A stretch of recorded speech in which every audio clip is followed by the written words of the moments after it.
With the summer movie season now well underway, I thought I'd do another 3-in-1 review video, since it worked pretty well last time. To be specific, I'm going to be talking about Finding Dory, The Secret Life of Pets, and the BFG. And don't worry, I'm going to keep this spoiler-free. Alright then, let's get into it. Starting off with the movie that I've been getting a lot of requests to review, Finding Dory. Firstly, what does this movie do right? The voice talent is great, which is something you would expect from Pixar at this point. Ellen DeGeneres, in particular, does a really good job as Dory again, and the whole extended cast is fantastic. And as far as the characters themselves, they're really fun, especially the new characters here. Hank the Octopus, or Septopus, is awesome, probably my favorite character, and the two whales, I thought they were really funny. And on that note, this movie is very funny, and it's a fun, enjoyable ride. The animation is absolutely incredible, the movie's entertaining, it's adorable in a lot of parts, and I think kids will love it. I think adults can definitely also love it, but I don't think this is a movie that everyone of any age will enjoy equally, like some of Pixar's other movies. And I guess this is where I start talking about what I didn't like. Get ready to be angry, but I thought this movie had quite a few flaws. Really, my main problem with this movie is that I found it so predictable and formulaic. I knew exactly what was going to happen for most of the film. I know I'm going to get comments like, well, you love all the Marvel stuff and those movies follow a formula. But to me, the Marvel movies do enough different in terms of style and characters to stay different and remain interesting, and they have some unique twists and turns along the way. Same with a lot of Pixar's films. Those have followed a certain formula for a while now, but the best of them have different elements in there that switch it up a bit. This movie is kind of similar to The Good Dinosaur in that way to me, where it's a story we've seen so many times, and I think the problems with this film nearly all come from the script. Dory's memory loss got pretty annoying after the first few minutes, although they did tone it down as the movie went along. And related to that, there's also a certain plot device that I guess I won't spoil here, that felt very convenient and coincidental that kept propelling the story forward, and that also kind of annoyed me. Look, I will say the movie gets a lot better when Dory and company get to the Marine Life Institute aquarium type thing,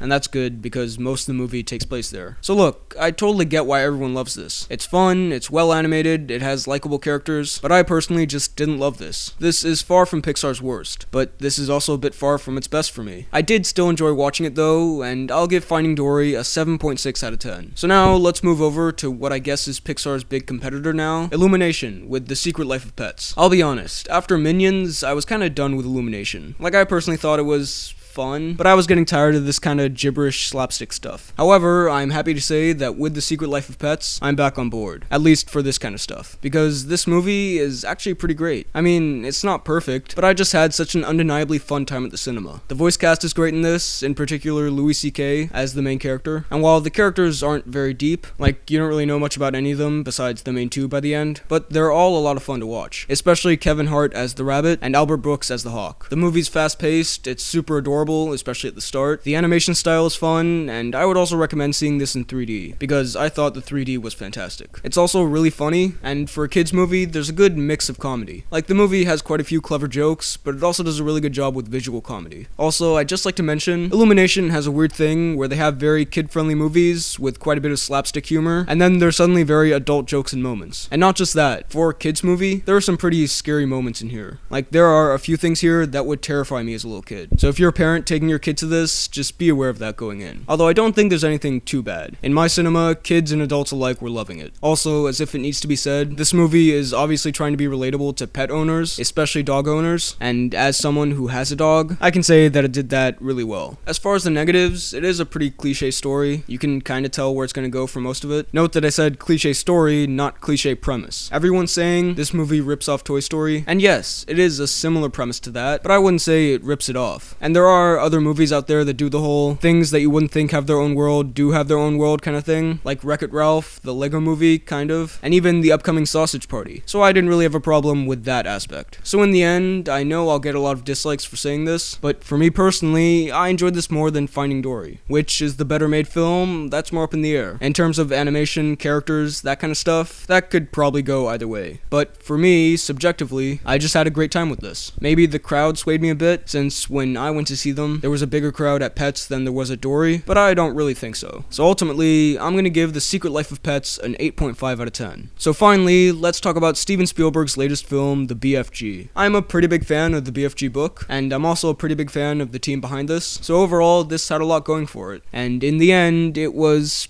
pretty good. As far as the positives, the visual effects are absolutely amazing. The motion capture stuff, the CGI, the sets, everything is fantastic. And the film also does a really good job of showing the scale of things. Like, you really get how big some of this stuff is. The performances are all great, Mark Rylance is perfect as the BFG. Seeing the BFG actually doing his stuff, like sneaking around or making dreams, is fascinating. The little girl who plays Sophie, Ruby Barnhill, I believe, is also really good. And overall, the movie's fun and lighthearted. It's enjoyable, it's funny in parts, it has some heartfelt moments, and it's good. Seeing a movie directed by Steven Spielberg and scored by John Williams is going to be an experience no matter what. I just don't feel like this was anything super special. And now, as far as what I didn't like, the pacing isn't very good. Like, the movie grinds to a total halt for 5 to 10 minutes a couple times, where really nothing to do with the story happens. It's just for a joke or to show some cool visuals. And so the movie does kind of sag a bit in the middle. And I think it feels a bit slow because there's kind of a lack of danger and conflict. Like, those other giants might eat Sophie, maybe, but I never really got a sense of urgency or like there was something really big going on, and that made the movie feel a bit lacking in my opinion. In the end, the BFG is fun for pretty much the whole family, but it's also kind of slow. On the technical side of things, the film is incredible. On the performances front, the film is also great. There just isn't really much to it. It's a bit forgettable and there's nothing really groundbreaking here, but it is still a pleasant way to kill 2 hours. I'll give the BFG a 7.4 out of 10. So those were my thoughts on Finding Dory, The Secret Life of Pets, and the BFG. What did you think of them? Let me know all of your thoughts down below in the comments. While you're at it, be sure to like this video, check out my Instagram at BHL_Hudson, and subscribe for more videos like the one you just watched. Thanks for watching, and I'll see you next time.